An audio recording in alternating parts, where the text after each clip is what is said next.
வீட்டில் எல்லாருமே சேர்ந்து நகையை தேடிட்டு இருக்காங்க. தேடிட்டே இருக்கும்போது கோடீஸ்வரியோட ரூமுக்கும் வராங்க. வந்துட்டு பேக் அப்படியே கொட்டி தேடுறாங்க. ஆனால் கிடைக்கவே இல்லை. இல்லையே, நகை எதுவுமே இதில் இல்லையே அப்படின்னு சொல்கிறாங்க. அதை கேட்டோன்னே சித்ராதேவி பயங்கரமாக ஷாக் ஆகுறாங்க. என்னது இது, நகை இதுவில் தான் நம்ம வச்சோம், என்ன கிடைக்கல அப்படின்னு சொல்லிட்டு அப்படியே பார்க்குறாங்க. பார்த்துட்டு அந்த பேகை மறுபடியும் அப்படியே கொட்டுறாங்க. இதை எல்லாமே கவனிச்சிட்டு இருக்காங்க மகா, ஐஸ்வர்யா 2 பேருமே. மற்ற எல்லாருமே வேறு இடத்துக்கு போய் தேடுறதுக்காக போயிட்டாங்க. அப்படியே பார்க்குறாங்க ஐஸ்வர்யா. என்ன என்ன பண்ணிகிட்டு இருக்கீங்க, எதுக்காக எங்கள் அம்மாவோட பேகை நல்லா கொட்டி தேடிட்டு இருக்கீங்க?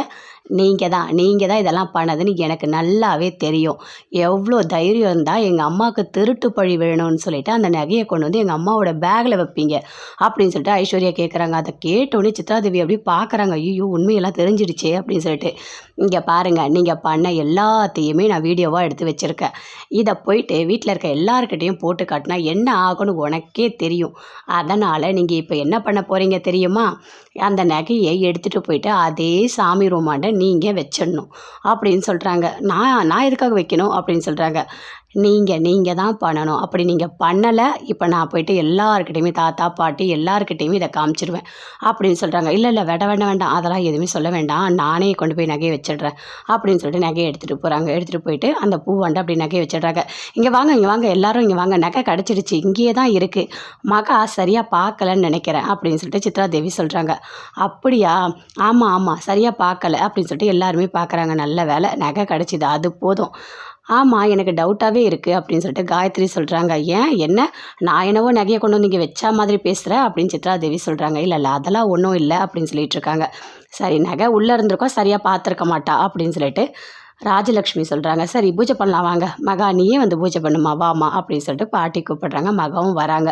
வந்துட்டு பூஜைலாம் பண்ணிகிட்டு இருக்காங்க. அப்போ ஆரத்தி காட்டுறாங்க. அப்படியே சித்ராதேவியை பார்க்குறாங்க. மகா பயங்கர கோபமாக பார்க்குறாங்க. பார்த்தோன்னே, இங்கே பாருங்கள், நீங்கள் பண்ண வேலை எல்லாருக்கும் தெரிஞ்சது, என்ன நடக்கணும் தெரியாது, புரியுதா? இனிமேல் இந்த மாதிரிலாம் பண்ணுறவளை வச்சுக்காதீங்க அப்படின்னு சொல்லிட்டு மகா ஐஸ்வர்யா 2 பேருமே அங்கேருந்து போகிறாங்க. அப்போ சித்ராதேவி சொல்கிறாங்க. டேய், நீ போயிட்டு ஐஸ்வர்யோட ஃபோனை எடுத்துகிட்டு வாடா, அந்த வீடியோவை டெலீட் பண்ணிடலாம் அப்படின்னு சொல்கிறாங்க. ஐயோ எம்மா, என்னையாம்மா போக சொல்கிற, அவகிட்ட நான் போய் மாட்டதுக்கா, என்னெல்லாம் முடியாது அப்படின்னு கௌதம் சொல்கிறாரு. டேய், அம்மாவுக்கு ஒரு பிரச்சனை அப்படியே விட்டுட்டு போயிடுவா போல இருக்கு, ஏன்டா நீ இப்படி பண்ணுற அப்படின்னு சொல்லிட்டு சித்ராதேவி பயங்கரமாக கோவப்படுறாங்க. சூர்யா ரூமில் இருக்கார். அப்பா நல்ல வேலை நகை கிடச்சிது, ஒரு வழி அந்த கல்யாணம் நடக்கணும், அப்போ தான் தாத்தா வந்து ட்ரீட்மெண்ட்டுக்கெலாம் ஒத்துப்பார் அப்படின்னு சொல்லிட்டு சூர்யா ரொம்ப சந்தோஷமாக யோசிச்சுட்ருக்காரு. அப்போ மகா வராங்க. வந்தவொடனே, இல்லை உங்ககிட்ட ஒன்று கேட்கணும் அப்படின்னு சொல்கிறாங்க. சொல்லு மகா அப்படின்னு சூர்யா சொல்கிறாரு. இல்லை, ஏதாவது ஒரு பிரச்சனைனா நீங்கள் என் பக்கம் நிற்பீங்களா இல்லை உங்கள் வீட்டு பக்கம் நிற்பீங்களா அப்படின்னு மகா கேட்குறாங்க. இதில் என்ன சந்தேகம், நான் எல்லாமே என் வீட்டு பக்கம் தான் நிற்பேன் அப்படின்னு சூர்யா சொல்கிறாரு. சரிங்க அப்படின்னு சொல்லிட்டு அங்கேருந்து மகா வராங்க. ஐஸ்வர்யா உட்காந்துட்ருக்காங்க. அப்போது மாங்காய் கொண்டு வராங்க. என்ன எப்போ பார்த்தாலும் ஃபோனை நோண்டிகிட்டே இருக்க வேலை தான் உனக்கு, கொடு ஃபோனை அப்படின்னு கோடீஸ்வரி பிடுங்குறாங்க. இந்த மாங்காய் சாப்பிடு அப்படின்னு கொடுக்குறாங்க. என்னம்மா மாங்காய் சாப்பிடுன்னு சொல்லிட்டு இருக்க, இங்கே பாருமா, இந்த மாங்காய்லாம் வேண்டாம், நான் போயிட்டு கௌதமாவோ எங்கேயாவது மரத்துலேருந்து மாங்காய் திருடிட்டு வர சொல்கிறேன், கூட சித்ராதேவி சேர்த்து மரத்தில் ஏற்றி விட்டுடலாமா, அந்த மாங்காய் தான்மா நல்லாயிருக்கும் அப்படின்னு ஐஸ்வர்யா சொல்கிறாங்க. ஏய், உனக்கு இருக்க குறும்பு ரொம்ப அதிகம் அப்படின்னு சொல்லிட்டு இருக்காங்க. சரி, நீ போயிட்டு மிளகாத்தூள் உப்பு எடுத்துகிட்டு வாம்மா சொல்கிறாங்க. போயிட்டு அங்கேருந்து கோடீஸ்வரி மிளகாத்தூள் உப்பு எடுக்க போகிறாங்க. அதுக்குள்ளே மகா வராங்க. எப்படி பண்ணி வச்சுருக்காங்க பாருக்கா, நான் போய் சூர்யா கிட்ட கேட்டால் அவங்க வீட்டு பக்கம் தான் நிற்பேன்னு சொல்கிறாரு அப்படின்னு சொல்கிறாங்க. அதுக்குள்ளே சொல்கிற எல்லாத்தையுமே கோடீஸ்வரி